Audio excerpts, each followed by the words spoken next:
and some of her rescuers. And I'd like to call to the microphone Secretary Lindy Dyer so she can tell her story.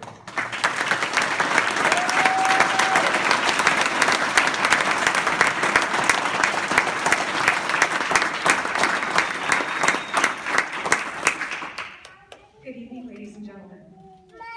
On October 21st, 2016, it was a sunny Friday afternoon. I decided for my lunch break to spend the hour going on a routine job. But what I didn't know at the time, when I left the fire department, was that I was going on the run of my life. And although I started the run by myself, it would soon take numerous members of the community, including West Sac Fire, West Sac Police, AMR Unit 313, and off-duty health professionals and law enforcement to bring me home safely. While I was running on Stonegate Drive and approaching Lake Washington Boulevard, I collapsed. I had cardiac arrest and was unconscious. As I laid on the ground dying, pulseless, strangers saw me alone and in distress. In my greatest moment of need, they came to my rescue. Bystanders called 911 and the fight to save my life began. Those moments without oxygen could have been minutes had they not decided to intervene and give me CPR. A greater amount of time without oxygen flowing to my brain and organs could have caused me permanent cognitive and physical impairment, which I was prevented from because of the quick reaction and response from bystanders, and for that I am profoundly grateful. AMR and West Sac Fire soon arrived on scene, and together we fought as I put my life in their hands and desperately needed them to do the near impossible. Time passed and we rallied through multiple rounds of CPR and 3 shocks on the AED. The determination, strength, and skill set of those who worked tirelessly helped me regain a pulse and then stay alive through the ambulance ride to UC Davis Medical Center. Together, we won. Soon after the incident, Rebecca Lita and Brian Johnson went to my home and tried to find something, anything, which may explain what caused my unexpected cardiac arrest. At the hospital, Chief Martinez, Captain Mark Collison, and fire administration rushed to the hospital and stood watch by my bedside as my family drove from the Bay Area to Sacramento in Friday evening traffic. Even though I was unconscious, I was never alone. West Sac Fire was there. I later woke in the hospital with bruised arms, connected to IVs, was intubated, attached to a ventilator, and was unable to speak. I woke in a panic because the last I remembered I was running. I was strapped down to a hospital bed and in incredible pain. One of the first faces I saw was Chief John Heilman. I could not tell you his name at the time, but he looked familiar and kind. He told me that I was going to be okay. West Sac Fire was there.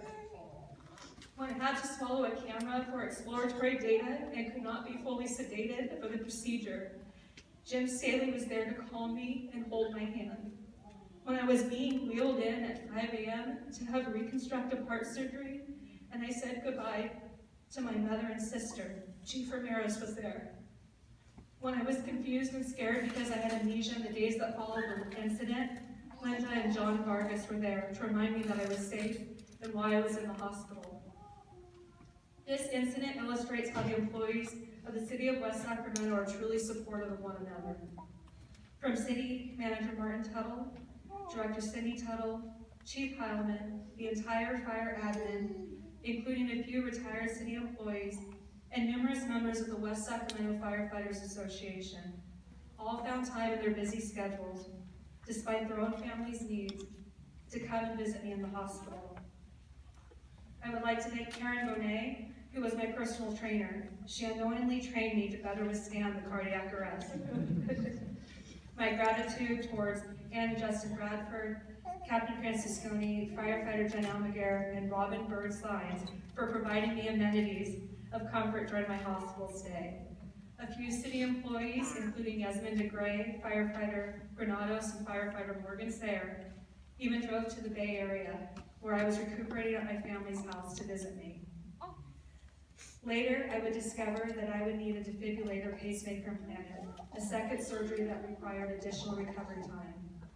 Bonnie Rinchak and John Perry from HR took care of my concerns, and city employees generously donated their time while I recovered. Furthermore, I would like to thank the brilliance of pediatric cardiothoracic surgeon Amy Braun, who's in attendance tonight, from UC Davis Medical Center, who performed a childhood surgery on the anatomy of an adult without hesitation. And a special thank you to my family, my mother, Mary Dyer, sister Erin Lockhart, brother-in-law Andrew Lockhart, nieces Avery and Imogene Lockhart, brother Tommy Dyer, cousin Rachel Martinez, Jenny McNeely, and my godparents, Bill and Bev Ford, for emotionally holding me up during the most difficult and unexpected time in my life. They took me to my doctor's appointments and ER visits as I fought post-op infections. They encouraged me to eat by preparing my favorite foods when the medicines made me sick, and they literally held me upright when I first began to walk after my blood flow changed and I was incredibly dizzy. They supported me when I had to wear a cardiac vest and external defibrillator for 100 days, and saw me through all the temporary life changes this incident demanded. In closing, we all shared this experience. We did this together.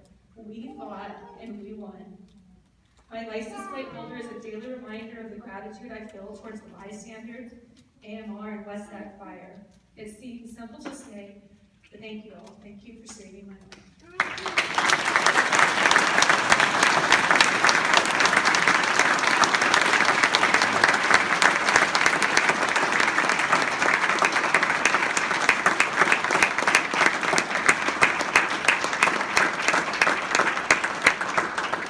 That was truly a crazy day, and just to give you a little more insight from the fire department's perspective, truck 45 at the time, which would have been the closest unit, was on an infant not breathing call. So they weren't actually in the station, but due to the quick thinking of Captain Francisconi, who's not here today, he's heard the call come in, and usually when we have a call with an infant or something, we try to send 2 companies to help out with the parents and so forth. He started moving that direction, was en route, and was able to turn off and be on scene within minutes. The whole transgression of the incident is truly a miracle, and we're going to honor some of our citizens who helped out here in just 1 minute.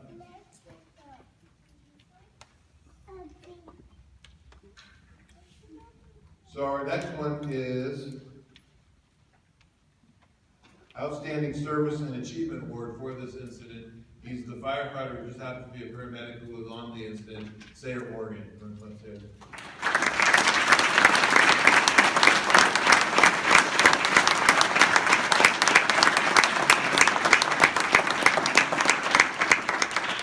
This award is given for the performance of acts by a member of the department which supports, enhances, or assists the West Sacramento Fire Department in attaining and accomplishing the department's mission. Award, you truly went above and beyond, and congratulations.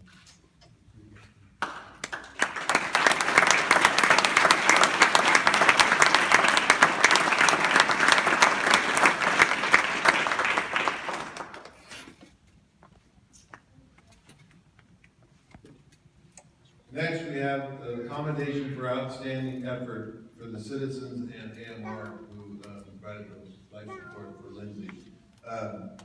So especially because Lindsay is actually first time meeting some of these lifesavers. So we'd like to call them forward, please. Citizen Dan Powell, Sergeant Davis Police Department.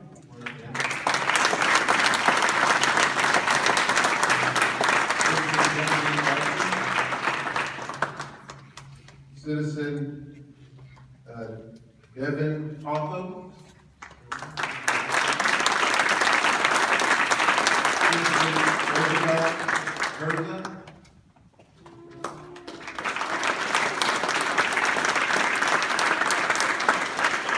Citizen Jeremy Bristow, who I believe is a correctional officer also.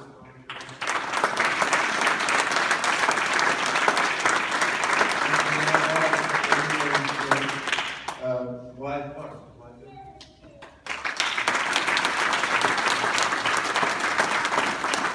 For the commendation for outstanding effort is awarded for the performance of an act under emergency conditions wherein a service is rendered that directly results in the saving of human life or where such service directly sustains life, even though the injury or condition proves non-survivable, including acts of bravery in aiding or attempting to aid another citizen or a member of the department. We can't tell you how grateful we are. It was truly amazing that you stepped in and you helped. It's a very scary situation, and Lindsay's here because of you. We really